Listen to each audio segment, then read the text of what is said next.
Fala pessoal, bacana? Vamos dar seguimento aqui às nossas aulas, né? As nossas videoaulas. Como a gente sabe, a gente vai trabalhar sobre cargos e salários, né?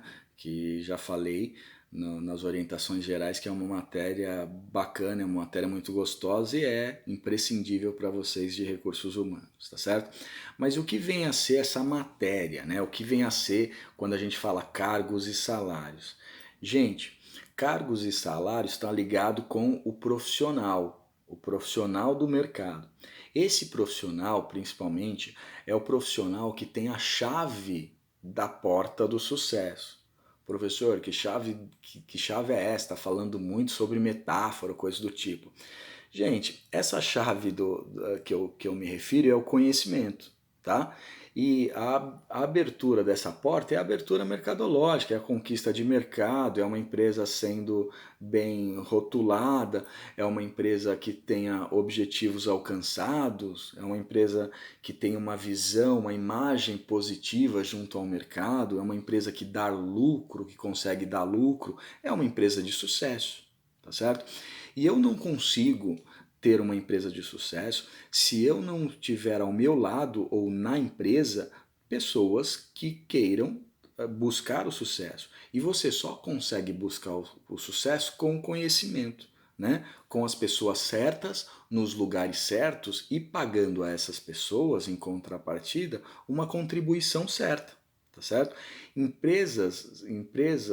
Pessoal, empresas de sucesso são geridas por pessoas, por profissionais, por bons profissionais, por excelentes profissionais, tá? Sem esse profissional, a gente não tem sucesso. Qual que é um dos grandes problemas contemporâneos hoje, quando a gente fala em cargos e salários, nessa nossa introdução aqui? O problema, primeiro, é encontrar o profissional certo, aquele profissional capacitado, e depois remunerá-lo de uma forma bacana. Para quê? Para esse profissional se tornar fiel à empresa, tá certo?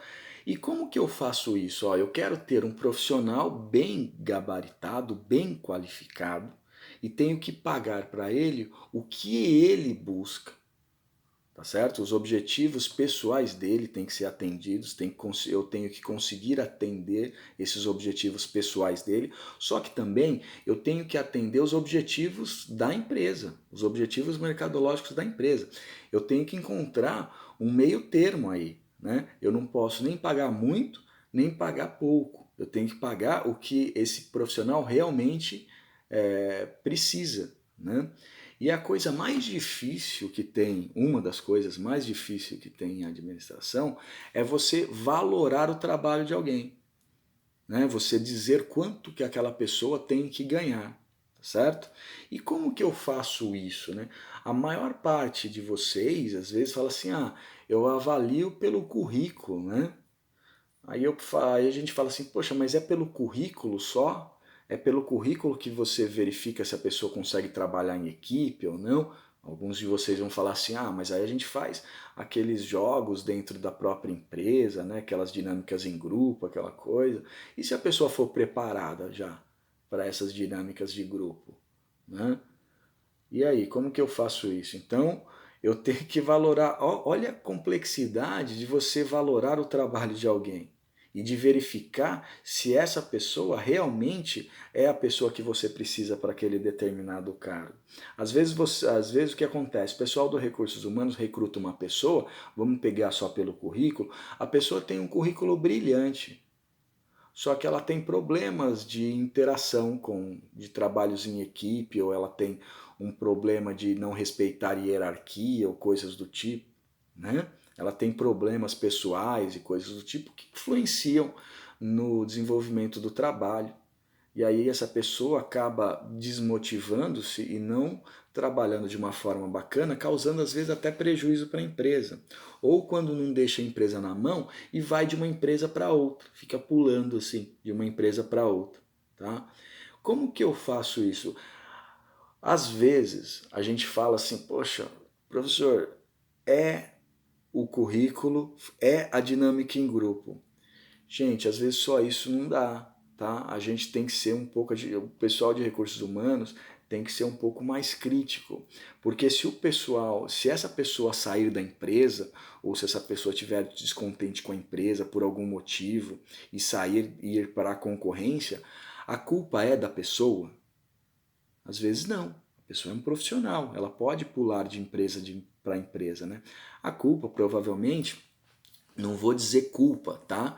Mas uma parte dessa culpa está no departamento de recrutamento e seleção, que não verificou direito a vaga, não verificou o perfil da vaga, a psicologia da vaga, tá certo? E como que eu motivo um funcionário a entrar na minha empresa, tá certo? E como que eu motivo o profissional que lá está a continuar na minha empresa? Primeira coisa que a gente tem que pensar é construir um plano de cargos e salários. E como que eu vou fazendo isso? Eu vou aliando a teoria à prática, né? A teoria me diz que um ser humano, para ficar motivado numa empresa, ele tem que se ver ao longe na empresa. A teoria faz isso, fala isso. E como que eu tenho que falar? Como que eu tenho que dizer isso na prática? Fazendo um plano de trabalho para ele, um plano de cargos e salários para ele, daquela questão assim, ó, de office boy, você pode chegar à presidência da empresa, se você cumprir essas metas e essas metas. Entendeu? Se você passar pelo departamento X, pelo departamento Y, pelo departamento H, né? Se você mostrar qualidade, você vai subindo nessa empresa. Então isso é um plano de cargos e salários. Né? A pessoa quando entra, por exemplo, como meio oficial, ela não vai ficar querendo ser meio oficial para sempre, né? Ela vai querer ser de meio oficial, aí ela estuda, ela vai querer ser oficial, depois ela vai querer ser gerente, depois ela vai querer ser líder e assim por diante, assim sucessivamente. Não é isso? Então isso chama-se quê? Um plano, né? Um plano de construção de um plano, né? De cargos e salários que eu apresento para o meu funcionário logo no primeiro dia, na entrevista. Eu já falo o que ele pode ser. Eu já falo as qualidades da empresa. Eu já falo assim, ó, a empresa é aquela empresa, entre aspas, né? A gente escuta muito falar nisso. A empresa é uma empresa que permite com que o funcionário cresça, né? E aí a pergunta que se faz é crescer para onde? Né? Que só crescer dentro da empresa? Será que ele precisa só de crescimento dentro da empresa ou ele precisa de um crescimento também social? E o que motivaria ele a estudar, o que motivaria ele a se qualificar para desempenhar um trabalho mais adequado, com qualidade, para que os supervisores dele o elevem de cargo, coisas do tipo. Eu tenho que verificar isso aí. Quem que verifica é o pessoal de recursos humanos na construção desse plano de cargos e salários. Tá certo? A segunda coisa que a gente tem que analisar é a questão de mudanças tendenciais mercadológicas. O que seriam isso? É avaliar o mercado, é avaliar como que esse determinado cargo que precisa ser preenchido está sendo trabalhado no mercado contemporâneo nosso aí. E ainda tenho que tentar prever o futuro e verificar como que esse mercado vai atuar daqui 2 anos, 3 anos, 5 anos, como que será que vai ter? Vamos dizer hoje, quando a gente fala assim, eu preciso de um gerente, né? Preciso de um gerente para gerenciar aqui, gerente de produção, por exemplo. Vou pegar aqui um gerente de produção. Preciso gerenciar a produção. Esse gerente de produção, vocês vão ver lá no currículo dele que ele é formado em X, em administração, tem cursos extras, tem especialidades e não sei o que, tem uma segunda, uma terceira língua que já é obrigatório. Só que daí vocês percebem que um outro funcionário lá também está estudando, né? Também pode chegar a terminar os estudos e alguma coisa, e ele tem um diferencial a mais. Ele entende sobre sustentabilidade. O professor, tá louco? Vai falar de sustentabilidade numa gerência de produção? Poxa, sustentabilidade é o que o mercado contemporâneo está buscando. Então, se eu contrato um gerente que eu como recrutador, eu contrato um gerente de produção que não tenha nada, que não entenda nada de sustentabilidade, automaticamente esse gerente vai ficar 2 ou 3 anos no máximo e vai sair da minha empresa. Por quê? Porque a minha empresa tem que atender normas sustentáveis. Porque o mercado busca normas sustentáveis. Só que o meu gerente não entende nada de sustentável. O meu meio oficial de produção entende mais de sustentabilidade do que ele. Logo, esse gerente vai passar meio que despercebido, né? Pela própria instituição, né? Pela própria empresa, tá certo? Então, acompanhar as tendências de mercado para estabelecer o nosso plano de negócios, o nosso plano de negócios, não, desculpa, o nosso plano de cargos e salários é importante, tá certo? Outra coisa que a gente vai procurar buscar também é buscar aquele profissional adequado para aquela atividade específica. Quanto mais complexa a atividade, por exemplo, uma atividade gerencial, ela é bastante complexa, mais difícil é para eu suprir essa vaga, tá certo? Então eu tenho que entender, eu como recurso recrutador, eu como pessoal de recursos, o pessoal de recursos humanos, tem que entender exatamente o que o gerente de produção vai realizar. Qual é o trabalho do gerente de produção? Não é simplesmente delegar funções, não é isso não.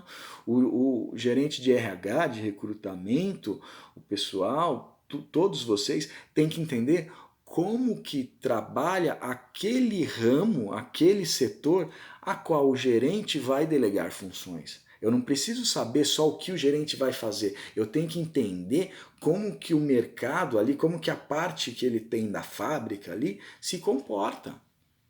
Tá certo?